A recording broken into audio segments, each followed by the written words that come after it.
Here are celebrities who actually showed up and marched in the No King's Day protest yesterday, and other stars who finally spoke up after being pressured to because they were silent. Olivia Rodrigo attended the No King's Day protest in LA. She posted her view from the march, along with posting that she's lived in LA her whole life and she's deeply upset about these violent deportations in her neighborhood under the current administration. Kerry Washington attended a No King's protest, taking photos with fans, proudly holding up signs like "The only monarch I like is a butterfly." Josh Hutcherson posted his view from the No King's Day protest, which I think is ironic because a lot of people use Hunger Games phrases on their signs because that movie is also about a oppressive government. Talk show host Jimmy Kimmel was marching in the LA No King's Day protest with his shirt that said "Make America Good Again." Iconic White Lotus star Natasha Rothwell was protesting with her sign that said "You are trash." Anna Kendrick was marching. She was taking a lot of photos with fans with signs that said "No fascism in America." Mark Ruffalo, aka the Hulk, marched and gave an incredible speech at the New York No King's Day protest. And he said, when Americans all come together to stop oppression and overreach of the government, that we are the Avengers.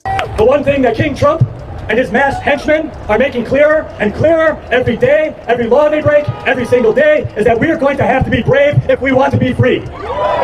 Literally together, we're the Avengers now. No one's gonna come and save us, man. Jack Black was seen marching in a No King's Day protest with headphones on, yet still making sure to give high five to all of his little fans and maybe hand out some lava chicken or two. Singer Gracie Abrams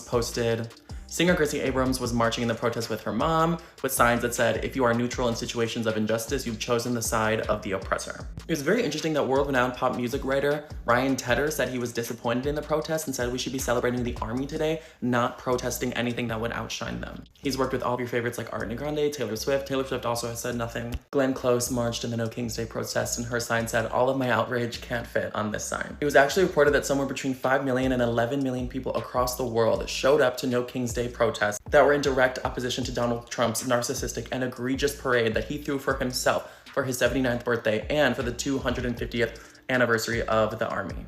Here's this parade, and it was reported that there was only 50,000 to the most of 100,000 at this birthday parade.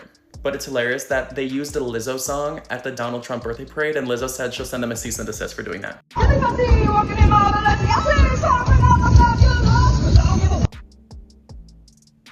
After staying silent for so long, Sabrina finally said something about the mass deportations and said, please join her in supporting the National Immigration Law Center. After staying silent on many issues, Jenna Ortega finally spoke up on her Instagram story and said, the world is crying all over. She said it's normal to feel hopeless and confused during times like these, but she strongly advises us to never stop paying attention because how could we care about anything more than human rights? Addison Rae, being a resident LA citizen, also finally spoke up and said she's disappointed by what's happening across the nation. The country could not exist without immigrants. Every human being deserves the right to exist in an environment that makes them feel safe, lovingly protected, and embraced.